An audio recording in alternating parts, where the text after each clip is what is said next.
আমি হত্যা করেছি আল বেকারা জাহাজ চাঁদপুর মালিশ্বর আমি হত্যা করেছি। ওখানে 9 জন স্টাফ ছিলাম আমরা, আমি বাদে 8 জন। তাদের গমের বড়ি খাওয়াইছি আমি, বাদে ওই তরকারির মধ্যে মিশিয়ে গমের বড়ি খাওয়াই। আমি চাইনিজ কুরোল ছিল মাস্টারের কেবিনে, চাইনিজ কুরোল দিয়ে আমি সবাই এক এক করে হত্যা করেছি। কেন হত্যা করেছি আমি তাদের জানাইছি। তাদের কি জানাইছি, এই যে আপনাদের মাস্টার ড্রাইভার এই যে আমাদের সাথে ঠকাচ্ছে, দুর্নীতি করতেছে, খারাপ ব্যবহার করতেছে, গালাগালি করতেছে, বকাচকা করতেছে, গাদা মতো খাটাচ্ছে, এই কোনো প্রতিবাদ আপনারা করতেছেন না। তারা আমার বলে কি সব জায়গায় একই রকমই, তারা আমাদের বলে কি প্রতিবাদ করলে নামা দেবে, নামা দিয়ে এত মগের মূল্য বলেই নামা দেওয়া হয়ে গেল। এটা নামাতে গেলে একটা লোক নামাতে গেলে 3 মাসের বেতন দিয়ে বা বকেয়া বেতন দিয়ে নামাতে হয়। তা এই জায়গায় কিছুই হচ্ছে না।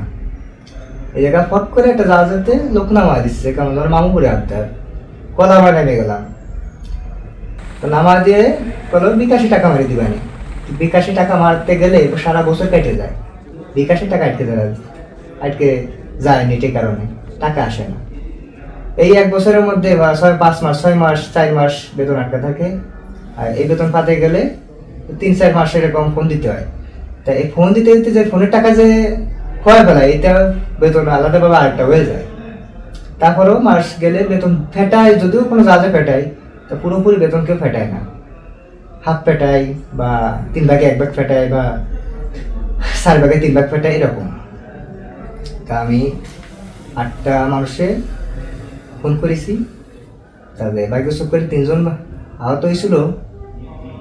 তা 3 জনের মধ্যে 2 জন হসপিটালে যাবে মারা গেছে শুনেছি, আর একজন মনে হয় এখনো বাইসে আছে।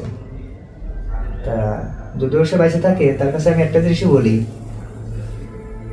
আমি আপনাদের অনেকবার বলেছি, আপনারা শোনেননি কোনো একটা কথা বলতে, আপনারা বইতেছিলেন যদি চাকরি হারায় যায়।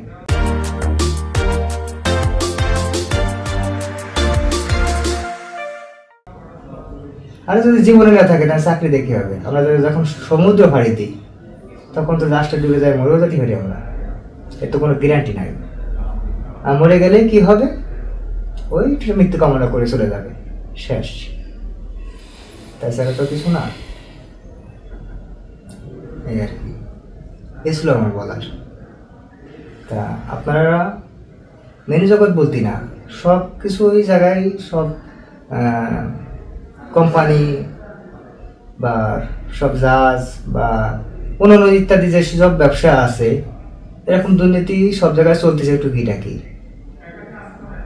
তাই সব দুর্নীতি চললে আমাদের মতন শ্রমিকরা আমাকে এই 2টি টাকার জন্য আমরা আসি ফ্যামিলি থুয়ে, কেউ মানুষ থুয়ে দূরে চলে আসি, যাদের ফ্যামিলি খুশি থাকে জানো। তাই সেই ফ্যামিলির তো খুশি রাখতে পারি না যে স্যালারি পাই, আর এই স্যালারির মধ্যে যদি 2-3 মাস বেতন আটকা থাকে, তাহলে ফ্যামিলি খুশি রাখবো কীভাবে? তারা তো না খেয়ে মরে থাকবে। আর এখান থেকে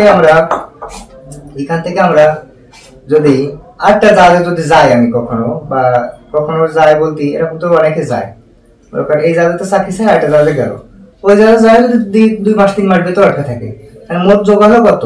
6-7 মাস বেতন আটকা। তাহলে 6-7 মাস বেতন আটকে থাকে, যদি আমার 1টা বেতন পাতে হয়, তাহলে তার ফ্যামিলি কি করে থাকে?